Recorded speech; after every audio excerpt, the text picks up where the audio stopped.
And now, from Greater Sandton and beyond, get ready for the SANDTON Times Hour with your host, Alexander.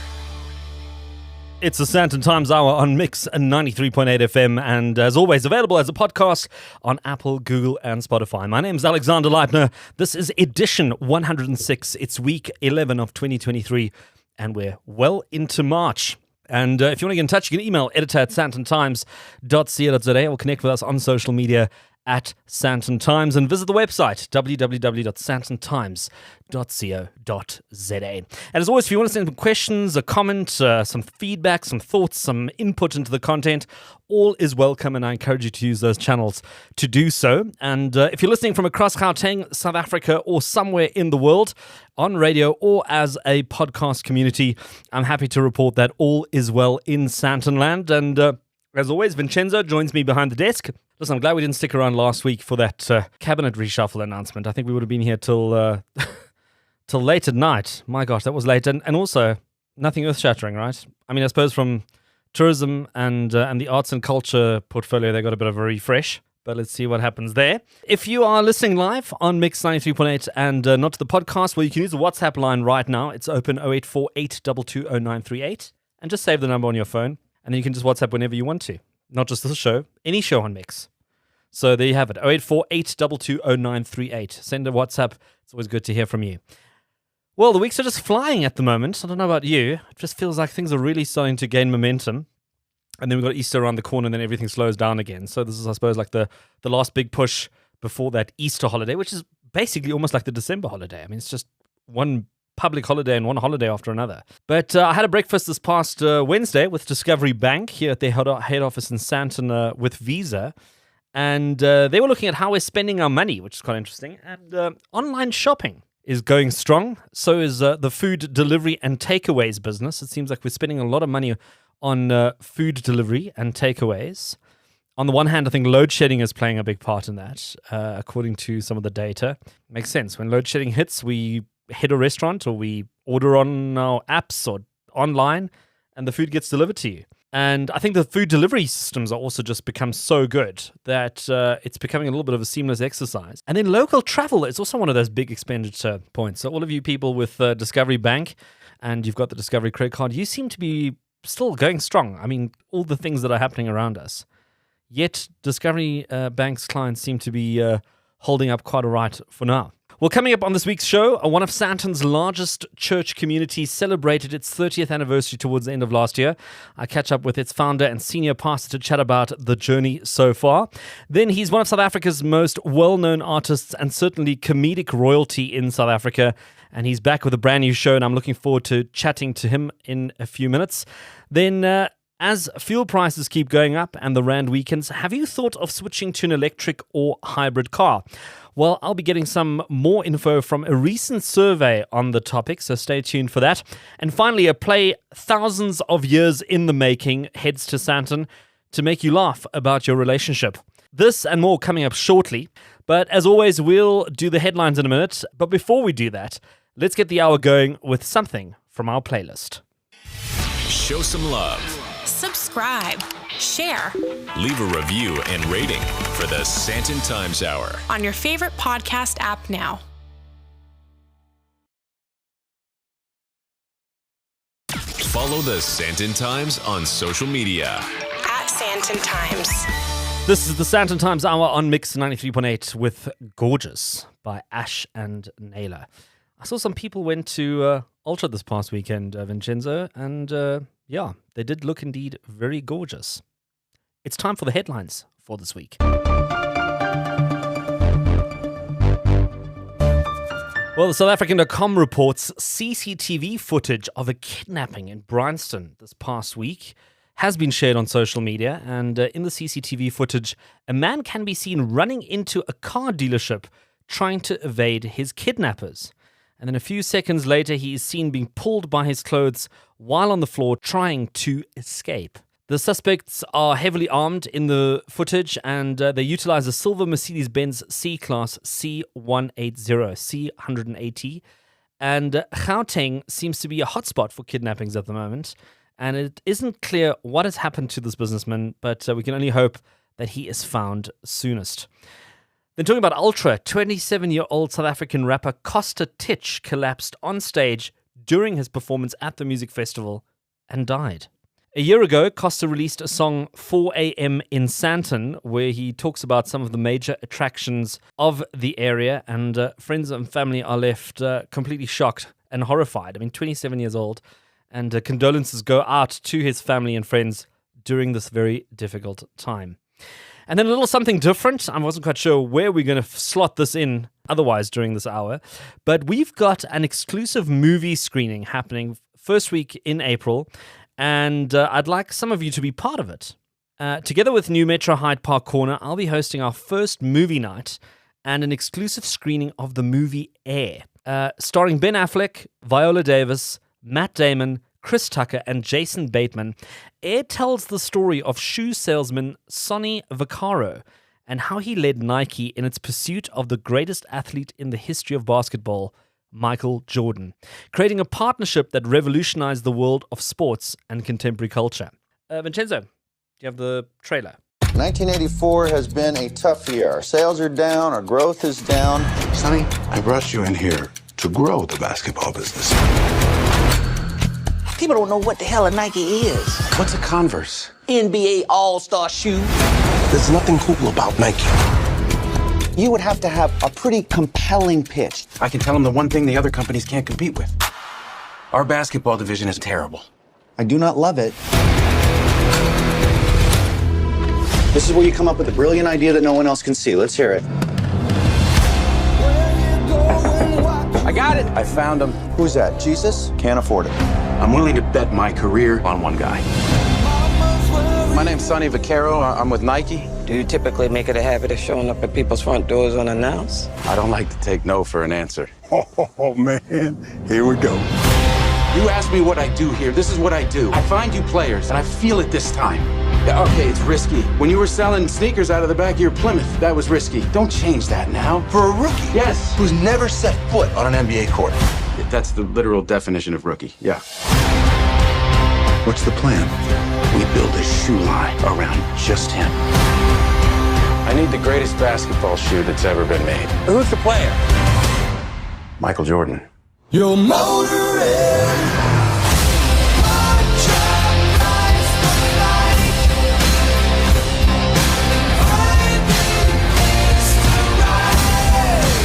You have our attention. tonight. You show up at the house. I believe in your son. I believe he's the future. And his story is gonna make us want to fly. But a shoe is just a shoe. Until my son steps into it.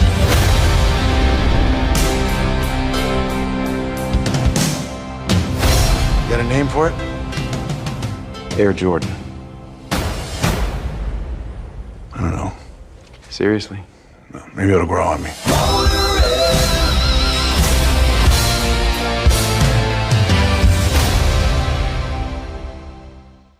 So that's Air. I think it sounds like a really exciting movie. And if you want to make it to that screening, be sure to hop onto the SANDTONTimes.co.za right now. Make sure you're registered for our newsletter, because we'll be putting all the information on how you can be part of that screening into the newsletter this week. And yeah, that's the best way of doing it. Just be part of the newsletter and you'll get all the information as and when it becomes available. But let's leave the headlines right there for this week. It started with a small congregation in a humble building, and 30 years later has become a landmark in SANDTON. I'm joined by Pastor Andre Olivier, Senior Pastor of Rivers Church, right after the break. The best of SANDTON and beyond. You're listening to the SANDTON Times Hour. The best of SANDTON and beyond. You're listening to the SANDTON Times Hour. So SANDTON Times Hour on Mix 93.8 and also available on all good podcast platforms. And as we get this week going, I am thrilled to finally get an interview up and running, one that we've been trying to do for such a long time. And the man's just been so busy, but we finally managed to get some time with him, and it's to mark a really big anniversary in the church's life. It's Rivers Church in Sandton celebrated 30 years towards the end of last year. And to chat to me about this and a few things more is Pastor Andre Olivier, the senior pastor of Rivers Church. And let me take this opportunity to congratulate you on 30 years. I mean, that's quite a big milestone. Thanks so much. We appreciate all the congratulations. It is a big milestone. Would you have thought that when you walked into what was then a very humble building in 1992, I think there were descriptions of orange walls and sort of turquoise roofs with about 70 people there, that this is what it would end up being almost 30 years later, a place of thousands, a place of community, multiple campuses, reaching out to so many people every single week? We had no idea, absolutely no idea. I never thought that we would even stay in Johannesburg. We moved up from Cape Town. They asked me to come and pick up the struggling church. It had been split, been through troubles. And we moved up here and we weren't welcome. The people asked, were you the only person they could find? Were you like the last resort? You don't have the qualifications to run this church. But after 6 months of being here and just enduring it and really grinding through it, I realized that God had sent us here for a purpose. And this was the place that we were meant to be. And I kind of had a vision that maybe we could grow a church of 1,000, maybe 1,200 over many, many years, make a small impact in the community because, there were so many other larger churches and, if a church had a fair size, it would attract people and would feel respected and so on. That was kind of in the back of my mind. But as we progressed along, I knew, no, God's got greater plans than I have. And we went from step to step, to the middle auditorium, which was a 1,200 seater, and then ultimately now to the 3,000 seat building and to 5 campuses across South Africa. Well, the Sandton building is definitely a landmark. It's there on corner South and Middle Road if you've driven down Morningside. It's there right on the corner. It's part glass, part brick. I mean, it's beautifully designed. It's very thought through. And it's the result of a bit of vision casting that you also did back then. Because, I mean, of the 70 people, I'm sure quite a few walked out and quite a few walked back in again. And you had to kind of pull this all together and tell people, well, this isn't the beginning or the end. This is now just a stepping stone to something bigger. Yes, it's not like building a company. It's really everything's based on trust. People either like you and trust you and respect you, or they don't. And you either suit their taste, your teaching and the style of ministry either suits their taste, and then they choose a church. And so you can't really force people or persuade them or kind of say, look, where we're going, stay with us. You just keep casting vision, just keep meeting people's needs. That's all we've done. We had our neighbors really quite aggressively attack us and threaten us with lawyers. We're in a legal building and we're in a legal church and there's far too much traffic, et cetera, et cetera. I won't go into that. But suffice to say, when we met with them, all I said to them is, please help us because we can't stop the people from coming. We just have services and they just keep coming. And they were kind of disarmed because they realized, we hadn't engineered this thing. It hadn't been some clever marketing campaign. We simply present good church. We meet the kids' needs. We feed the poor. We feed 77,000 children a week, besides the 10 orphanages that we have. So we're just doing good work. We're serving people. And people just keep coming back. And that's how we ended up where we are. And the building's design and everything wasn't to be impressed. We didn't set out to be impressed. Let's build a building that impresses everybody. It was, let's build a building that meets the needs and that is a good place to be. Let's keep our young people here so they can meet other young people instead of feeling that they've got to go to the cool shopping centers and after a service is done, they have to go. So that was the intention in mind when we did it. And I looked at inner city buildings throughout the world, looked at good designs, ones where you could see the platform clearly, good coffee shops, good environment to be in. And we designed it around that. I mean, it's a very original building, but that's what makes people feel at home there. Well, you've got a fantastic video that captures this 30-year journey, which we'll also put up on the website as well, if people want to watch that and get a bit of a sense of where things have come from. This didn't just sort of appear out of nowhere one weekend, and it definitely is a very inspiring and very interesting story to watch. And I do encourage people to go into the SANDTONTimes.co.za and go have a look at that video. We'll put it up there for people to also reference. One other big milestone that you also hit is that you've just celebrated your 50th wedding anniversary. And I'm not sure which one was easier or harder to get through, the 30 years or the 50 years. Well, it's 30 years at Sandton, 40 years in the ministry altogether, and 50 years married. So 3 milestones in 1 year, quite a big year for us. Phil and I got married in our late teens, and we were the least likely to succeed. As the family watched us, it was like, these two hip guys, let's see if this lasts longer than 2 years. Well, we've outlasted quite a number of people. And by God's grace, we're still good friends and partners. We've been partners in business. We've been partners in different churches, and finally in SANTON now for the last 30 years, working alongside each other. My wife runs the women's ministry and has grown that significantly. Her last conference in 2019, before we went into lockdown, she had a double conference, almost 6,000 delegates registered. And so she's built that very successfully. We've been good partners working together. We have a lot of fun. Listen, 50 years together, you get on each other's nerves at times. But I can say God has really given me someone to work alongside me. And the Bible says in Ecclesiastes, for two are better than one. And we can indeed say that is so true. Amazing. Well, what are some of the plans for the church going into 2023? I know you've got some ambitious projects that you're looking at. Yeah, we're rebuilding as a congregation and seeing people come back, and that's very healthy. Rebuilding young adults and youth and seeing people attending and enjoying church again. We also have just purchased a piece of land in Belito for our Belito church right next door in order to create more parking. And we've purchased a piece of land in Durban North for our new Durban North campus because we've outgrown that building. So they'll start to build within the next year, a brand new auditorium with parking garages underneath. And so that's in the pipeline. We are busy exploring for land in Centurion currently, and it's on the cards. We're busy negotiating. So they'll start building very soon. And we constantly are reaching out and expanding. And, as the needs arise, we'll take the opportunities, and we hope we can plant more campuses before we're done. But certainly with the team I have at the moment, they're growing and doing such a wonderful job. We're just ready to keep moving forward. Before I let you go, I know there's another big weekend coming up for you, which is the Easter weekend. Can you give us a little bit of a taste of what you've got planned if people might thought of coming along or have never been and thought, well, maybe, we should do something on Easter weekend? Is there anything that you've got lined up? We've got Easter, Good Friday services. We've got 2 in the morning and 1 at 3 p.m., the exact time that Jesus was crucified. And then on Sunday, we've got 3 again. So 6 services for the weekend. It's one of the high weekends of Rivers Church where we really just focus on Jesus. We celebrate the death and resurrection and focus on what it means to be a Christian, to have salvation through Christ. And so we welcome anybody and everybody, usually a very, very special occasion. So we'd love to see people coming. And if you're interested in visiting Rivers Church, that's a good time to visit. Well, congratulations there, Pastor Andre Olivier of Rivers Church, as I say, the major campus in SANTON, and then all the other campuses that have come up in the last 30 years, giving us a bit of a taste of what it's been like over the last 3 decades. And it's the bottom of the hour of the SANTON Times Hour. And let's take a quick musical break, and there's more of the SANTON Times Hour on the other side of this. Back for more? The SANTON Times Hour continues. You're listening to the SANTON Times Hour on Mix 93.8 with BGRZ and a remix of Agola featuring Angelique Kidjo.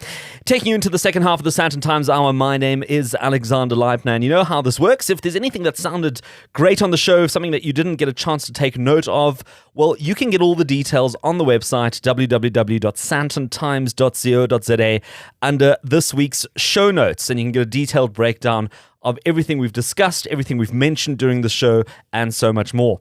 Also, be sure to check out the social media accounts at SANTON Times, and feel free to engage. You can send a tweet, a WhatsApp, a DM, a voice note. You can send a postcard if you want. I'm sure we can find a PO box somewhere. And you can also use the hashtag SANTON Times Hour.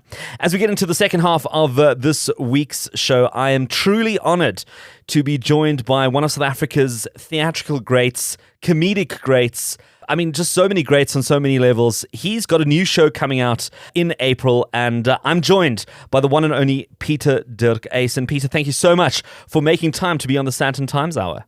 It's a pleasure. I look forward to talking to you.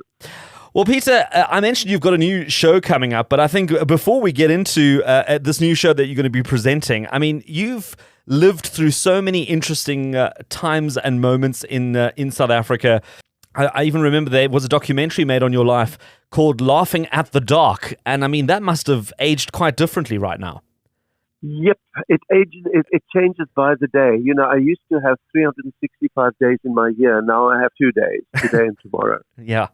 Yeah. Because quite frankly, today is everything. I mean, really, truly, one is so used to the rat race and looking ahead, you know, next month, next year, and then you trip over the most important thing, which is the day that you're living your life in. And so that has helped me tremendously, actually. You know, I still think about COVID with respect because I think that 2.5 years of freeze frame, I mean, to me, it just all seems like 3 days. I can't really place what I did in those 2.5 years, except to realize that there were people next door.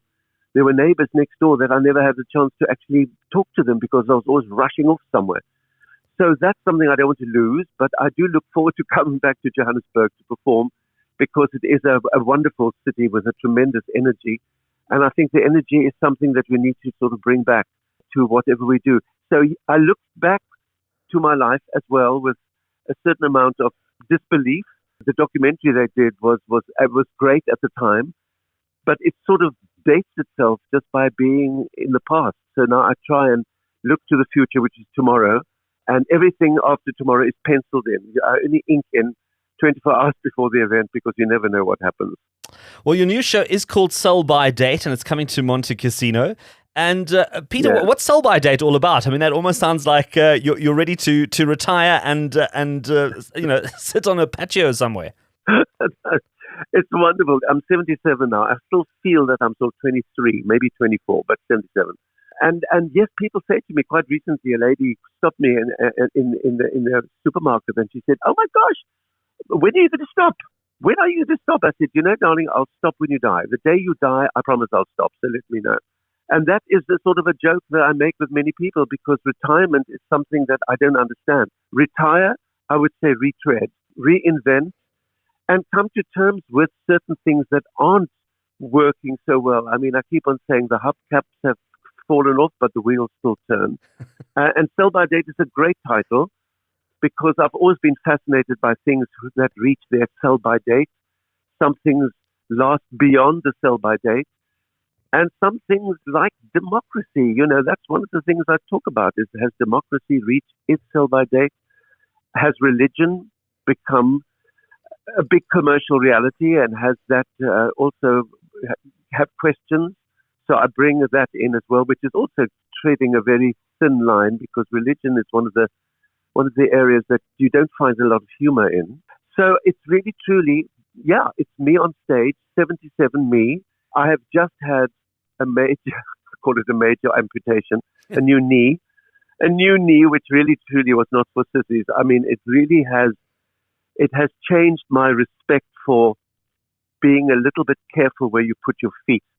Because now I realize that if I fall over because I'm rushing around, the hip goes and the shoulder goes, and before you know it, you go. And I think my audience is very much, that's sort of my generation. I think when people come to see my shows, they grew up with me when they started with Adapt or Die in 1981. And so it's also a show that reflects the reality of where we are. And I think that's terribly important. There's no point in pretending that people aren't unhappy. And I want to also underline the fact that for every piece of bad news, there are 2 pieces of good news, but we have to find the good news. So I'm a terminal optimist, still trying to find humor in states of disaster. I mean, come on, who's thinking here? You know, a state of disaster immediately makes us all feel like victims. Why not call it a state of renewal? We're going to find ways of bringing electricity. We've got a minister of electricity, and he will really be the one to knock at your front door and blow out your candle. So there is a lot of bittere gelächter, a lot of humor that can be found in the things that aren't that funny. I don't think I'm not very good at telling jokes. I love listening to jokes, and I try and remember the jokes to share with other people. But I focus on humor which is very, very personal, like a fingerprint. Everybody has got an individual sense of humor, and that is laughing at fear. If we laugh at fear, we make that fear less fearful. It still can kill you, but you've got your eye on it. And I think at the age of 77, I'm very, very aware of where the dangers lie. Racism, state capture, all these words that are used easily actually have victims and people get damaged by these things. Cancel culture or culture cancel, I never know what comes first.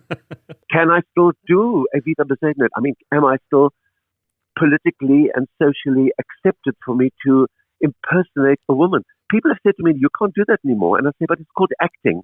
Look it up in the dictionary. Look up what acting is. So I want to celebrate acting as well. So I'm on stage, me and of course, I have characters. I have a whole cluster of characters who everybody over the age of 50 will recognize, who have reached their sell-by date and sometimes their expiry date. The Boertas and the Korenovs and even the good guys, even the Tutus and the Madibas, who are no longer here to do anything brash to bring us back to earth. But then again, I also have my women who, in the story of sell-by date, as I'm in the hospital walking up and down with crutches and walkers to get the blood flowing, I realized that Evita Besaidnet is an award and Noah Fine is in the other ward and Bambi Kellerman, so all my women are there as well. So I bring them in. It'll be fun. I'm really looking forward to it. I'm not quite sure what the news will give me, but every day is going to be a discovery. Unbelievable. Well, Pieter-Dirk Uys, your show Sell By Date is kicking off in April. I think it's on the 17th of April, running all the way till middle of May. And if people want to get some tickets, they can visit Web Tickets for those tickets at Monte Casino. Also, phone the theatre box office. We'll put up all the details on the website, and I suggest that you get your tickets sooner rather than later. Pieter-Dirk Uys, a man who is always well in his best before date and always delivers fresh content. And it's just so great to have your voice still playing such an active part in theatre and in South African commentary. And I thank you for making time to be on the SANDTON Times Hour. Thank you very much. Topical news. My fellow South Africans. Big names. I love that. The hottest entertainment. I'll be back soon. Yeah, I'll call you myself. And everything in between. What an honor. I was born in Sandton, grew up in Sandton, so here I am. This is the SANDTON Times Hour. All right, we're chatting cars again, and joining me on the line right now, who we've spoken to him before, George Mienie. He's the CEO of AutoTrader, and they've brought out a very interesting bit of data, as they always do, because they're just an incubator of data. I mean, they're just collecting data all the time on their website, and it's got to do with hybrid cars. And it's one of those things that is just gaining momentum. Some people are telling me, this is still going to take a long time. Others are saying, well, it's happening at a faster pace than you think. But here to dispel myths and to reinforce the facts is George Mienie. And George, it's good to chat to you again. Yes, you too, Alex. Thank you for having me. So, George, tell me, where are we at when it comes to hybrid and electric cars in South Africa?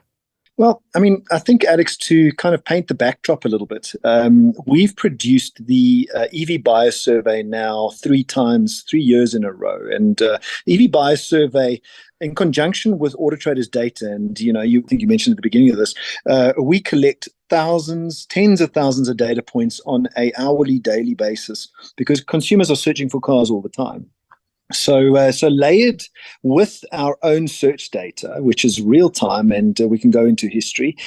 We also do these buyers surveys where we ask consumers their sentiment and their viewpoints on various vehicle categories and types. And electric vehicles is one that we've done now for the last 3 years.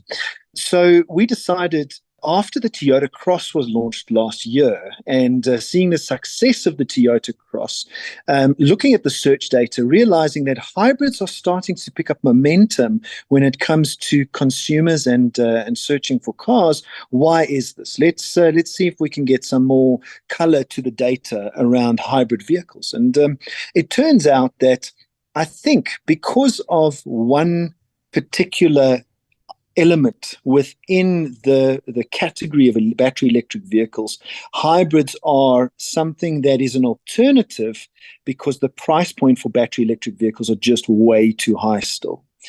Because if you look at the EV buyer surveys that we've had in the past, the last 3, the magic number for mass adoption in South Africa was 500,000 Rand. Still is 500,000 Rand. If a car gets produced or put on South African roads at under 500,000 Rand, we will reach electric vehicle transition quicker than what we are at the moment. And the cheapest most cost-effective. Cheap doesn't mean nasty. The cheapest battery electric vehicle on the market today is the Mienie SE at 650,000 Rand. So when the Toyota Cross was launched, which is a hybrid vehicle, they could not keep up with demand. We also started seeing search go through the sky, and so we produced this hybrid buyers vehicle survey.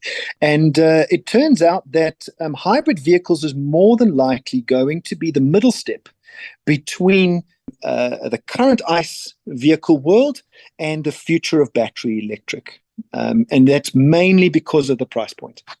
Well, just to come back to that point right in the beginning that you made. So you're saying this is the third time you're doing it. And if I remember my stats from university correctly, we've now got 3 points with which we can now work out a bit of a trend line from where you initially started. From a battery electric point of view, yes. Right. Okay. From a hybrid point of view, this is the first one. Okay, right. I got you. So I think if I got that right, it's increasing, but it's not increasing at the rate we're thinking it is increasing at. And that what you're saying is that people are still looking at a petrol-electric combination before going over to electric completely.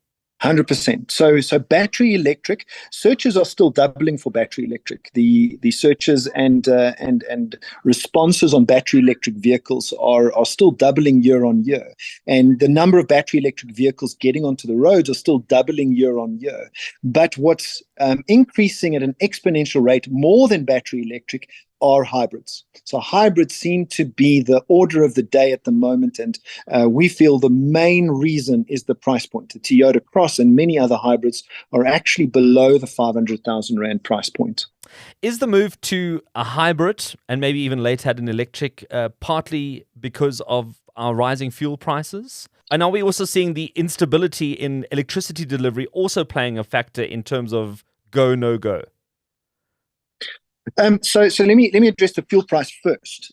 So definitely the fuel price and the economic conditions within the country are driving consumers to find new and creative ways to reduce costs. Absolutely. The reality though is that even pre the petrol price increases, searches for battery electric vehicles were through the sky. So we've seen this trend take hold and continue pre the fuel price increases and now through the price increases.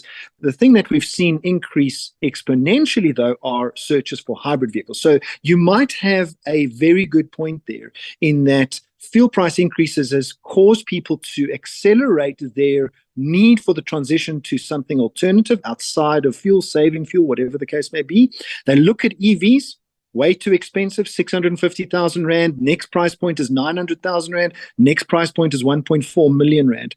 Realizing that that's not achievable, hybrid is the alternative. And I mean, to go behind the curtains in terms of the industry itself, I mean, is South Africa ready and geared up to also start producing these cars? Because up until now, I think the factories that we do have in country are all very much petrol focused. Very good question, Alex. And I spoke to a few OEMs over the last couple of months about this very question around producing vehicles in South Africa.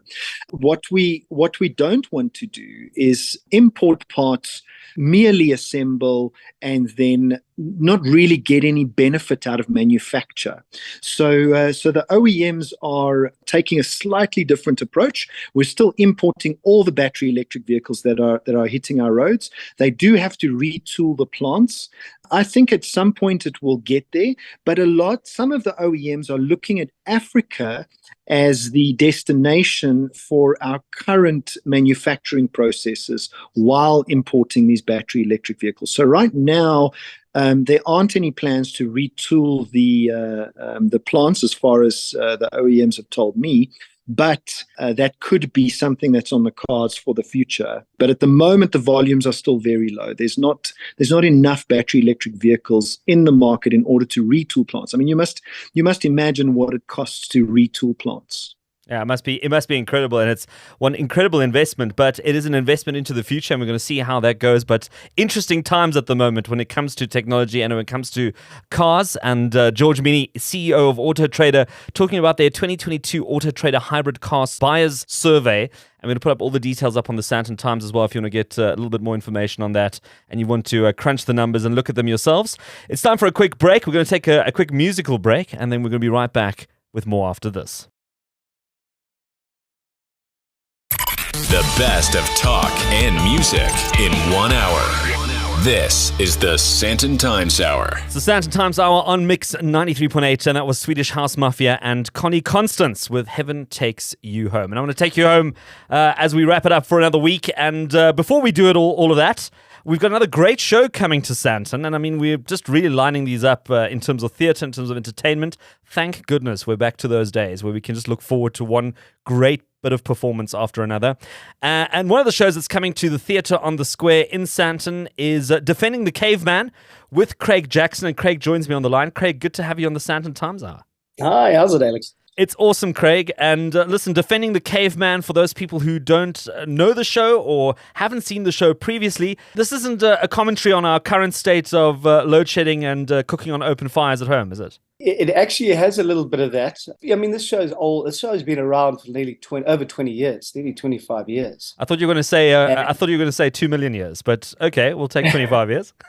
Well, yeah, and we've been caveman for all that time. This is an updated version, so it's got 80% of the original content, but we are going to be talking about load shedding. We are going to be talking about COVID, in small little ways. Well, Craig, I mean, it is a classic show. It's probably one of the most successful pieces of theatre, I think, globally. I think it originated in Broadway, then spread around the world. We've had some notable South African thespians take on this production, going on weeks, months, years. And you're now stepping into those, I think, pretty big shoes to fill. How are you feeling about that? Very big shoes. I mean, it went to Tim. Tim started and then went to Alan and then back to Tim. Now I'm the third caveman. Yeah, big shoes to fill. But, I'm trying to take a different angle. I don't want to do what they did. I want to do me and my caveman. So hopefully the audiences who come to see will notice that and go, well, this is different. And it's going to be quite a lot different. Well, it's a timeless commentary on the battle of the sexes, the difference between men and women. I think men are the hunters, women are the gatherers. It's defined as probably one of the iconic plays to go to if you're single, divorced, in a relationship, out of a relationship, married, thinking about marriage, just in a civil partnership. It's for pretty much everyone. But the times have changed. I mean, like you said, since Tim did it in the 90s, so much has stayed the same, yet so much has changed. Yeah, I think if you look at me as a man at 43 now, I'm a very different man than my father was when he was 43 in the 80s, It's a far more, I think, fair household between males and females and husbands and wives. So that's what I'm bringing to this show as well. And also I've got a female director. So she very quickly tells me, no, you can't say that anymore.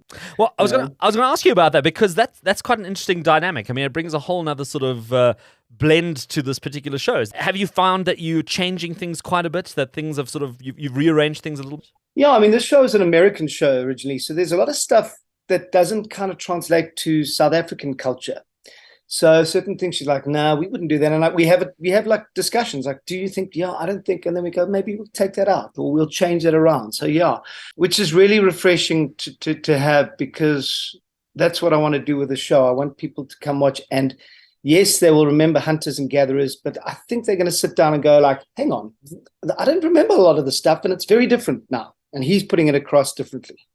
Well, and I'm sure if you watched it 20 years ago, you were probably also in a different context as an audience member. Those audience members have now probably moved on into different stages of their life, and they will probably look at it through a very different lens. I'm sure that when people watched it in their 90s and in the 90s and were very young, they were probably thinking, "Oh, don't be ridiculous! Like when I get married, it's not going to be like this at all." And they probably look back at those times and think, "Oh my gosh, it was spot on and so much more."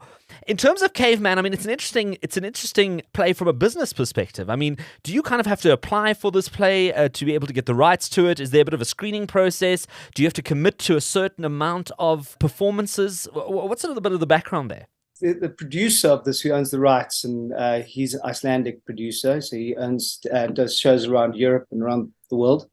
And yeah, he approached me and he said, like, do you want to do this? I think he saw me in a play a couple of years ago, and he thinks I would be a good caveman. So he said, do you want to do it? And then now we've just so I'm kind of producing it with him, and sets are being built at the moment.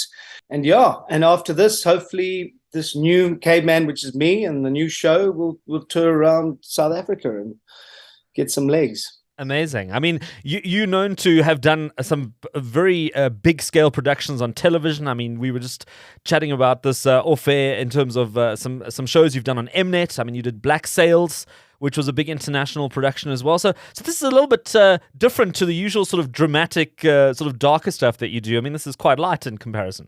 Yeah, I mean, I always find whenever I get employed into a new show or something like that, I think, oh, I'm going to bring this character. And I actually most of the time bring levity. I'm the one that brings a little bit of humor and lightness in my characters and stuff. So, yeah, I mean, it's fun to do. I haven't done a one-man show in over 20 years. And this show is such fun to do. So I'm ready. I'm having, stage is my first love. Amazing. Well, it's always good to be in front of a live audience. So that's Defending the Caveman, which will be at SANDTON Theatre on the Square. It runs from March 14th to March 25. And if you want to get some more information, we're going to put up all the details on the SANDTON Times website where you can get your tickets, the times, the dates. So don't worry about writing all of that down now, because you're probably in transit or cooking or doing whatever it is that you do when you listen to this. But Craig Jackson, I thank you for taking the time to be on the SANDTON Times Hour. Thanks, man. And yeah, it's only 2 weeks, so these tickets are going quickly. So get booking, guys. And that's it for another SANDTON Times Hour on Mix 93.8, and always available as a podcast on Apple, Google, and Spotify straight after the live broadcast. If you want to get in touch, you can email editor@sandtontimes.co.za or visit our social media accounts at SANDTON Times.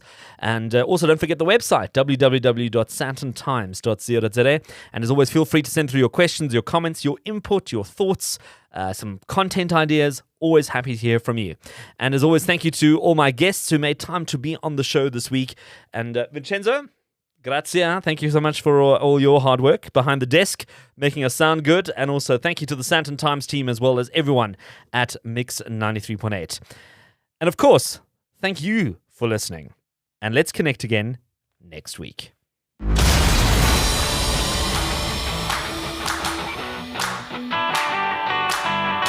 That's it for this week. Thanks for listening to the SANDTON Times Hour. And if you enjoyed it, be sure to share it.